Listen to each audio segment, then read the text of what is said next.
All right, hello everyone. So in this video today, I'm going to talk about how I improved my Korean listening skills. So I think there's two things that's very important when it comes to practicing listening, right? So there's intensive listening and extensive listening. So first, I'm going to talk about intensive listening and how I go about doing that. So when I do intensive listening, the goal is to figure out what it is that I don't understand, learn new vocabulary, and overall expand my knowledge of the language and get my ears used to the sounds of the language. So, how I typically approach this is I'll take usually a like a podcast or some video that's 5 to 8 minutes long, nothing too long in duration. I'll listen to it one time with no subtitles, right? And try to identify what I don't understand, what I do understand, um, and just get my ears tuned to the language and try to find those gaps in my knowledge, essentially. So once the video is finished, I will watch the video again with Korean subtitles. So I use Kimchi Reader for this. So I'll toggle on Kimchi Reader and I'll follow along with the subtitles. And Kimchi Reader will highlight the words that I don't know and the words that I've seen before. So, and I can look up the words that I don't know. And there's other tools you can use as well to do this. So there's Mugaku, there's what's it called, Yomi-chan. There's many other browser extensions similar to Kimchi Reader out there. Or you can get the transcript of a video. You can take the video and get it auto transcribed, and then you can follow along that way, highlight words you don't know, and then look them up as you go. So, and then do the same for grammar patterns as well. Like if you see some grammar patterns that you're not too familiar with, look those up as well. Just try to find those holes in your knowledge. So now after that's done, after I've looked up everything, I've I did all the intensive work, then I would take the video and I would save it to a playlist. So, and the next day, sometime later in the week, I'll listen to the video again.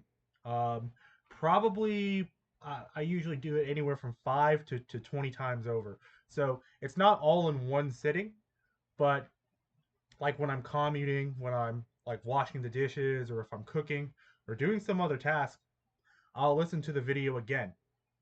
And the thing that I want to emphasize here is the importance of repetition.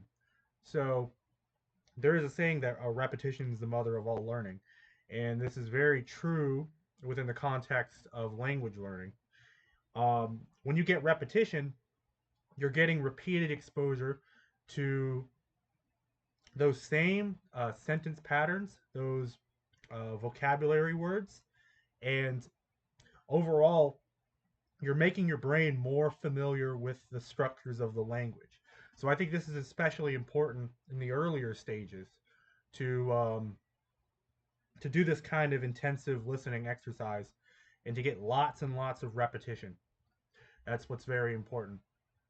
And you can even do this at advanced stages for less common words. So that's kind of what I'm doing right now with more like niche content. Like I like psychology, right? And like stuff about societal issues. So they use more like how do I say like less common vocabulary. So I use the same method to get repeated exposure to it and to ingrain those domain specific vocabulary words into my brain. So that is intensive listening right there. Um, and there's other ways people go about doing this. So some people do transcription. So I've tried this before. You can, while you're watching the video without the subtitles, you write down what you hear. So And then after that, you compare your transcript to the subtitles of the video or the actual transcript of the video, and from there you can very clearly identify um, what you don't know, what you may have misheard. So that's very effective as well. So, and the next thing I want to talk about here is extensive listening, right? So, um, I think that this is very valuable. So, of course, intensive listening, you use that to grow your knowledge, essentially. You use that to identify what you don't know and to kind of target those weak areas. But with extensive listening, when you do that, one is you're getting more repetition, and the sheer volume of exposure that you get compounds over time. So extensive listening is what essentially um, kind of eliminates that translation problem in your brain. That's what makes comprehension automatic. Is when you've heard these sentence patterns and structures many, many, many, many, many, many times, and you get that largely through extensive listening. So extensive listening is like listening to a podcast while doing another task. You know, just watching a like a YouTube video with no subtitles for leisure. Um, that all counts as extensive listening, and it's very, very effective. Um, I think that generally, in my point of view, I think doing about 20% like intensive listening or some sort of intensive exercise, 20% of that and 80% um, extensive listening is, I think, the golden ratio. I think that's perfect right there, and that's what helps me the most. So, but really, the thing that I want to emphasize here, and I'll say it again, it's all about repetition. That is what ingrains the language into your brain.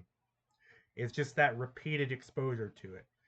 So this is why it's good to re-listen to content you already watched, because you're a lot more relaxed. You already understand what's going on, and you give yourself less stress to understand it because you already decoded the information um, while you're intensively studying the material. So when you go to extensively listen to it, it's not as much of an issue.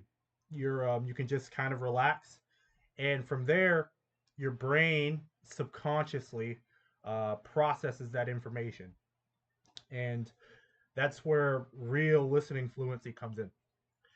So, and also, finally, um, it also comes down to vocabulary as well. So basically, you still need to learn a lot of words, um, and that is done during the intensive portion. So um, obviously, Anki, the flashcard system is very popular. I use that. So during the intensive listening portion, I will sentence mine. So I will find sentences with one word that I don't know, and Kimchi Reader allows me to make flashcards automatically. So I'll make the flashcards and then review them later on. And of course, Anki is an SRS system, so that's more repetition. So yes, it's really good listening comprehension comes down to lots and lots of repetition and knowing more words. Essentially, that's what it is, and being able to hear those words in many different contexts. So I think that's what it comes down to. I think I'll end the video here. And if you've watched up to this point, thank you very much. Till next time, bye bye.